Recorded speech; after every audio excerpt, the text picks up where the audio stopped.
नमस्कार बंधुरा स्मृतिरेखास क्रिएशने आपनादेर सबाइके स्वागत जानाई। आज आमी आपनादेर साथे डाल भात दिए खाওয়ার জন্য কুমড়ো ফুলের বড়ার রেসিपি शेयर करब।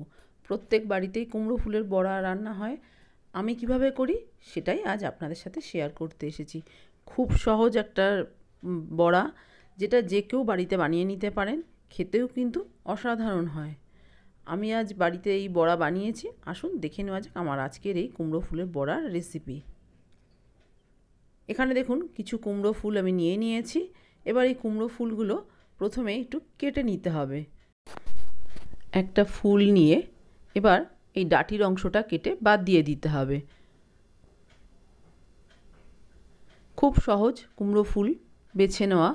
দেখুন একটা ছুরির সাহায্যে ডাটার দিকের অংশটা কেটে বাদ দিয়ে দিলাম। আর ভেতরে দেখুন এরকম হলুদ মতো একটা অংশ থাকে, সেটা ফেলে দিতে হবে। এইভাবে কুমড়ো ফুল বেছে নিতে হয়। আরও একটা আমি আপনাদের একটু বেছে দেখিয়ে দিচ্ছি। দেখুন বোটার দিকের কিছুটা অংশ বাদ দিয়ে দিলাম। এবার একটু উল্টে নাড়াচাড়া করলেই এই হলুদ অংশটা বেরিয়ে আসবে ফুলের ভেতর থেকে। এইভাবে সবকটা ফুল আমি বেছে নিয়ে ফেরত আসছি। দেখুন ফুলগুলো বেছে ভালো করে ধুয়ে স্ট্রেনারের উপরে জল ঝরানোর জন্য রেখে দিয়েছি।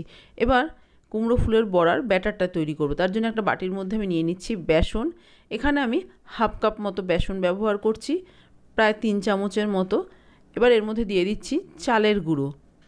আমি এখানে 2 চামচ চালের গুঁড়ো দিচ্ছি আর দিয়ে দিচ্ছি 1 চামচ কর্নফ্লাওয়ার। কর্নফ্লাওয়ার দেওয়াটা কিন্তু সম্পূর্ণ অপশনাল, তবে কর্নফ্লাওয়ার দিলে কিন্তু পকোড়া ভীষণই ক্রিস্পি হয়। দিয়ে দিলাম হাফ চামচ কালো জিরে, দিয়ে দিচ্ছি সামান্য একটু হলুদ, হাফ চামচ দিয়ে দিলাম লঙ্কা গুঁড়ো, ছোটো চামচের হাফ চামচ দিয়েছি, আর দিয়ে দিচ্ছি স্বাদ অনুযায়ী লবণ। এবার এই সব কিছু প্রথমে একটু ভালো করে মিশিয়ে নেব।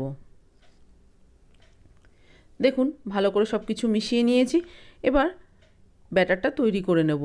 আমি এই ব্যাটার তৈরি করার জন্য ফ্রিজের ঠান্ডা জল ব্যবহার করছি।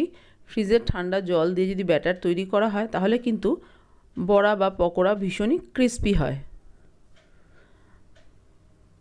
একটা স্মুথ ব্যাটার দেখুন আমি তৈরি করে নিয়েছি। খুব বেশি পাতলাও না, আবার খুব বেশি ঘনও হয়নি ব্যাটারটা। এই রকমভাবে ব্যাটারটা তৈরি করে নিতে হবে। এবার এই ব্যাটারটা ঢাকা দিয়ে 5 মিনিট মতো রেখে দেব। দেখুন 5 মিনিট ঢাকা দিয়ে রেখে দিয়েছিলাম। এবার 5 মিনিট পরে ঢাকনাটা খুলে একটু দেখে নিচ্ছি। আবার একটু ভালো করে নেড়ে চেড়ে দিলাম। ব্যাটার একদম রেডি। এবার চলুন বড়াগুলো ভেজে নেব। তার জন্য গ্যাসে একটা কড়াই বসিয়ে দিয়ে কড়াইয়ের মধ্যে দিয়ে দিয়েছি বেশ কিছুটা সাদা তেল। এই গরম তেলের থেকে 1 চামচ তেল নিয়ে এই বেসনের ব্যাটারের মধ্যে দিয়ে দিচ্ছি। এই গরম তেল যদি এই বেসনের ব্যাটারে দেওয়া হয় তাহলে কিন্তু বড়াগুলো ভীষণই ক্রিস্পি হবে। তেল দিয়ে ভালো করে বেসনের সাথে মিশিয়ে দিলাম। এবার আমি বড়া ভেজে নেব। একটা কুমড়ো ফুল নিয়ে এবার বেসনের ব্যাটারের মধ্যে ভালো করে ডুবিয়ে নিয়ে একটু এরকম উঁচু করে ধরতে হবে, তাহলে এক্সট্রা বেসনটা ঝরে যাবে বাটির মধ্যেই।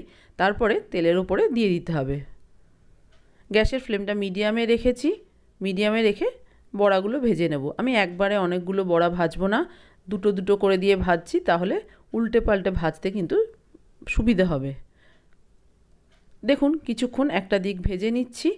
এবার ছান্তার সাহায্যে উল্টে দিয়ে অপর পিঠটাও ভেজে নেব। আর অবশ্যই গ্যাসের ফ্লেমটা মিডিয়ামে রেখে ভাজবেন, তাহলে ভেতর থেকেও খুব সুন্দরভাবে ভাজা হয়ে যাবে। এবার আমি গ্যাসের ফ্লেমটা হাইতে করে দিয়েছি। হাইতে করে দিয়ে আরও কিছুক্ষণ একটু নেড়ে চেড়ে ভেজে নিলাম। এবার এই বড়াগুলো আমি তেল থেকে তুলে নিচ্ছি। আর এই একইভাবে বাকি বড়াগুলোকেও আমি ভেজে নিয়ে ফেরত আসছি। তৈরি হয়ে গেছে আমার আজকের রেসিপি কুমড়ো ফুলের বড়া। ভীষণই সহজ রান্না, কিন্তু খেতে খুব ভালো লাগে।